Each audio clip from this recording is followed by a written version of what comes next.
I'm motivated by fear. Fear. You know. Fear of what? Fear of fear. I hate being scared to do something.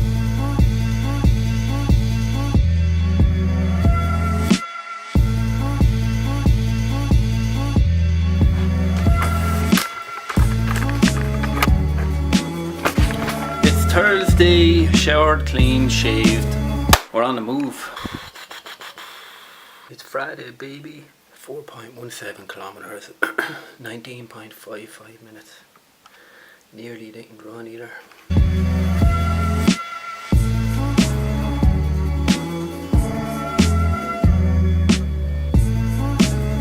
4 viewings, 2 confirmed, 2 I got to check on the road. I'm going to start doing up the offers from yesterday now, but I'm going to finish them on the road as well because it's an early start. I want to make the 10 calls, maybe 20, because I've got no viewings booked in for Monday, and this is the new no slacking on the calls because I got to get some stuff organised for next week. It's a glorious day outside, clear blue skies, summer is here, and it's Friday, ending the week on a high after the lull. Hopefully 2 offers, another 4 today, 6 offers this week. That's still pretty good. Listening to Progressive Property Podcast on the headphones, going for a run this morning. Q&A series, and somebody asks them, how do you know when a deal is right, and how do you know when to step away from a deal, and yada yada yada. Putting it into contracts, JVs, agreeing from the start who has control of what, who's sourcing properties, who's funding the money, who controls the build. And then he said, but how do you know if it's the right deal? And then he goes, sometimes you just got it right for you or whatever. And he said, sometimes you just got to go with it, take it as far as it goes, and you'll find that sometimes the deal will just fall apart, which kind of gives you your answer. It didn't resonate with me at the start, and then the second time he said it, because they went around it again, and then the third time he said it, and then it just clicked with me. Perhaps that's Dormier way, perhaps that's what happened to me. I took it as far as I could, they dropped the price, the deal fell out of bed, although I felt like I should have went with it. Perhaps that was telling me that the deal wasn't right, so there you go. And I wasn't going to go for a run this morning. I was lying in bed for 10 minutes going, my shoulder has been killing me yesterday, maybe that's why, because of the running. And then I went and then I listened to that podcast, and then you get some clarity. Ain't life beautiful? It is just 20 past 12, an hour and 20 minutes. Cold calling agents here in Central Working. We got our little office on a chair, and our little cold calling sheet is full. Done 22 calls, 1 viewing for tomorrow at 11, 1 viewing for tomorrow at 2, and a viewing for tomorrow at 4. We got about 5 or 6 no to company left. Few that took our details. So it's been a slow day. Did have, following up on yesterday's failure when that property fell out of bed, it's now listed by the agency that I've been dealing with all along. Have listed the property this morning for 2,500. So although they were playing hard to get, just a mess of a day. That property fell out of bed. I'm not very happy about it.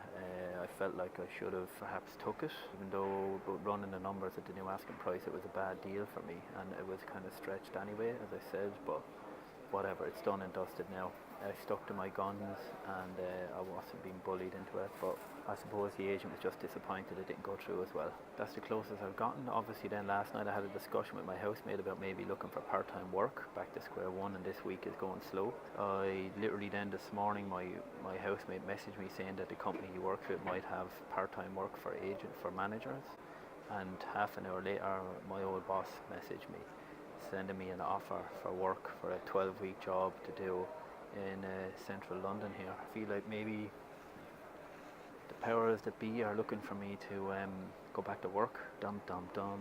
I don't know, 12 weeks. It's hard to know. I will probably last another 2 months at this, but obviously now I'm at the stage where I've got to pay rent next week, and at that stage I won't be able to afford to set up a property. I don't know, as soon as I go back to work this all ends. I can't do both because I won't have any time to do any viewings, so we'll see. And we're on the move. Put in an early booking before my 6 o'clock, one at 4 o'clock just down in Croydon. I'm just bolting down there now. Just down on London Bridge now. Got to get the train to Croydon. There is the ever elusive Shard, the newest big property in London. Someday I will try and rent that bad boy. But in the meantime, made an inquiry about the conference room in Central working, and no problem, up to 11 people have TVs for your presentation and everything. Got to get that booked and get the first ever London TSD Property First Time Buyer Meetup organised ASAP. This is our unexpected property for today. Looks like a big one, good one, a little bit out of the way. West Wickham, it's like 13 minutes on the bus from Croydon station, so it's a little bit rural, but the area looks to be tidy enough. There's a lot of estate agents down on the corner, so we shall take a look and see. Viewing number 1 is done. Beautiful house, pristine condition. Wow, the area is a little bit off, but good opportunity there to make some coin. Am I getting sunburnt out here, am I? Big asking price for such a far out area, I think, but I'll research and see. The main thing is the agent does service accommodation, as well as rent the rents. Clued in young guy, and he was happy to meet me, so well worth the effort.